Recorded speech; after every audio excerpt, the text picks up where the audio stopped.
Good morning, good afternoon, good evening, depending on where you may be on the planet.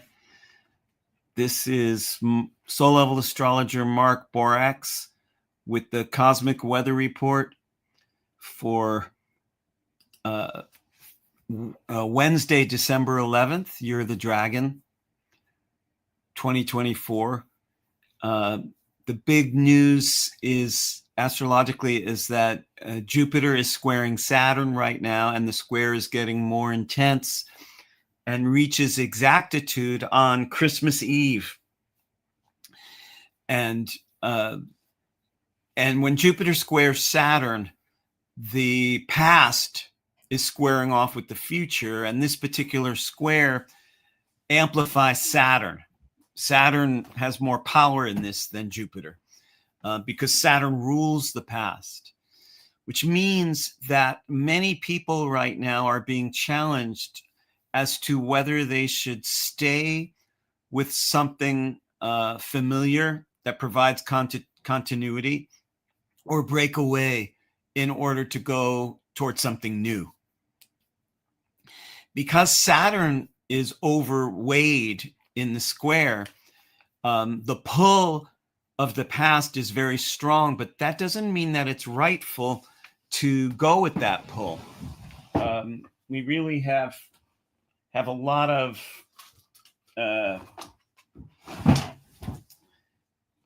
drama occurring all around the planet right now.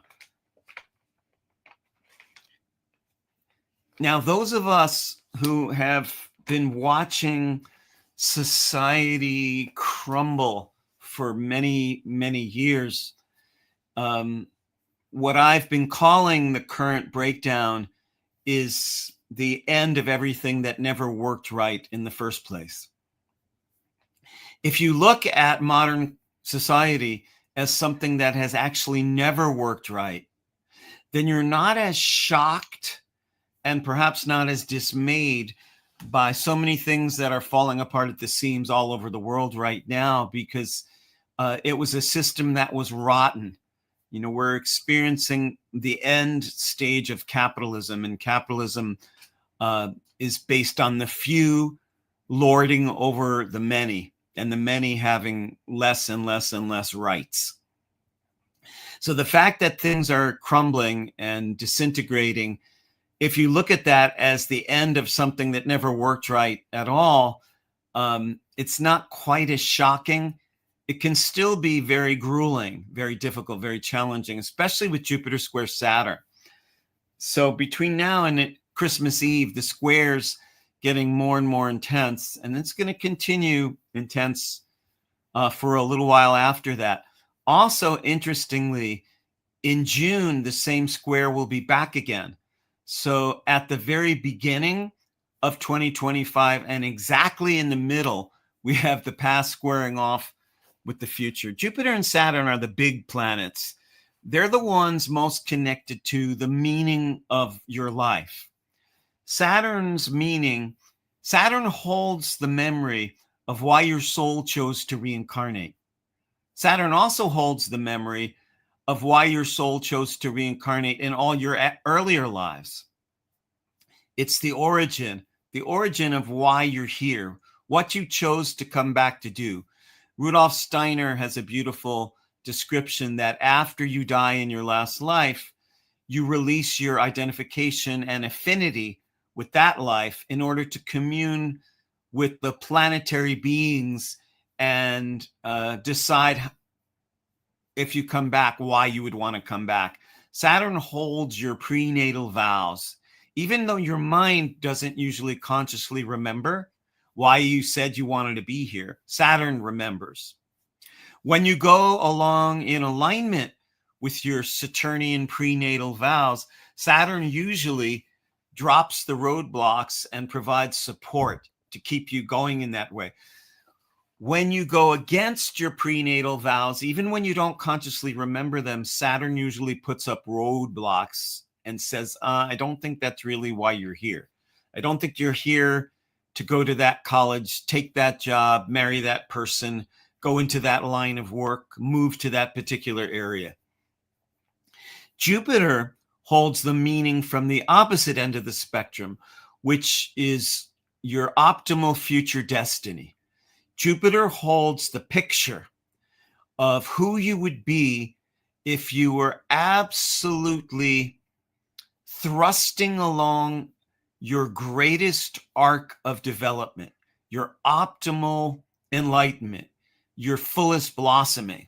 Between Jupiter and Saturn is a karma yoga, is the stretch of how to align with your original reasons you chose to be human and aim it at your optimal destiny. But when they're in a square, they're not aligned, they're wrestling. And so a lot of the coming year is going to have to do with this big Jupiter square Saturn at the beginning and the middle of the year. With Jupiter in Gemini, there's a restless dodginess, escapism, prevarication, trying to rationalize and avoid escapist seduction. So you might feel restless with Jupiter and Gemini in wanting to break away from what you've been doing. And that might not be the best way to go. That might be more escapism than the voice of the soul. With Saturn in Pisces, the old patterns and ideas and stories that you inherited from the past, from your family, your ancestry, your past lives, are up for revision. So the pressure's on between Jupiter and Saturn, and you're in between them. You're sort of like the referee in a boxing match, getting in between the two fighters to see if anyone's playing dirty, and your body's squished in between the past and the future. It's very essential right now that we lock in to a living future for our species and for yourself personally. This is one of the great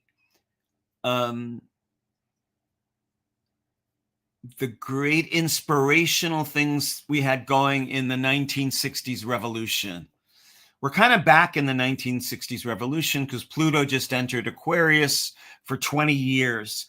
So it's deepening the beginning entry into the Aquarian age here, which lasts 2100 years. So in the very beginning, even if we were in the dawn of the Aquarian age in the 1960s, we're still at the very beginning.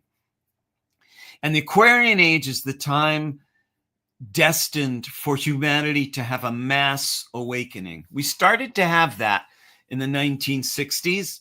You can tell by the music. And one of the main attributes of that earlier Aquarian revolution was that we were very locked into living futures. There was no doubt that humanity had a bright future, and many thousands, probably tens or maybe even hundreds of thousands of people were actively working to bring on that living future. Nowadays, almost nobody anywhere in the world can envision a bright living future for our entire species and for themselves as well. And this is a tricky challenge. It's an initiation because it's very hard to envision a beautiful future for yourself if you can't even envision one for your fellow human beings, for the whole species.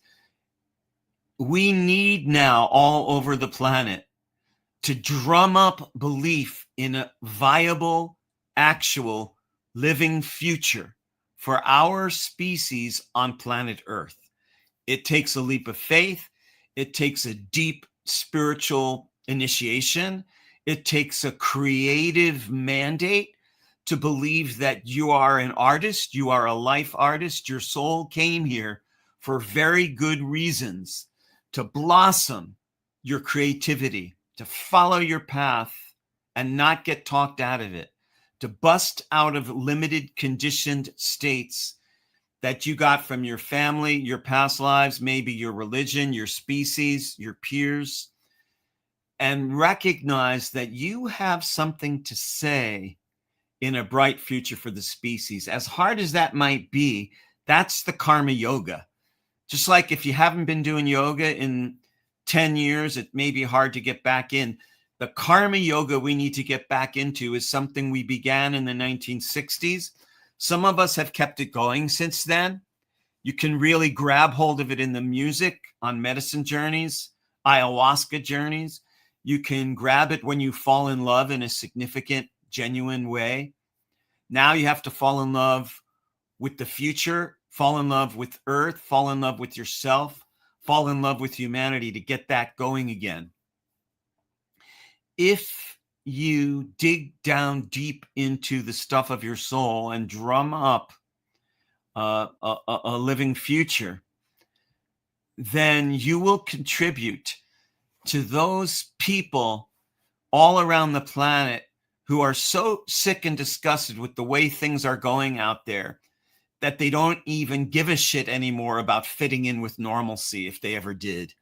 And this is the time to exempt yourself from being normal, because normalcy has become delusional and suicidal. And it's only down in the depth of the soul that we can create an antidote.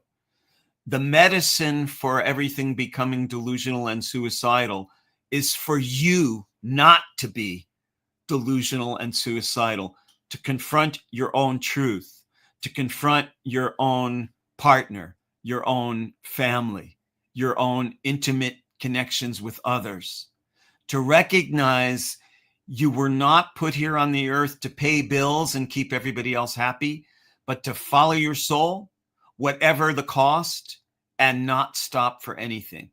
This has been Soul Level Astrologer Mark Borax with the Cosmic Weather Report live for Wednesday, December 11th, Year of the Dragon, Jupiter square Saturn. Should I stay or should I go? I have put out the call for new students to join our 3-year chart study program, which begins in September. We're looking for new students to join us. We meet for 2 semesters a year, once a week, online for 2 hours, with the optional invitation to join us here in our home in Vermont in the summer. And you can find out about that program at markborax.com, markborax.com. Also, soullevelastrology.com. You can find out about our 3-year chart study certification. And there's just a few more weeks left of my 40th anniversary special. 40 years ago, I began my life in astrology. To honor that and to celebrate that, I'm offering a really steep discount on my hour-long soul level readings. You can find out about that at markborax.com. That expires at midnight on New Year's Eve, that special offer. Thank you all for joining me. Marcella and I appreciate those of you who have been with us for years and years and years, as well as those of you who just maybe heard my name. Thank you for joining us. May all your karma turn to grace in this year of the dragon.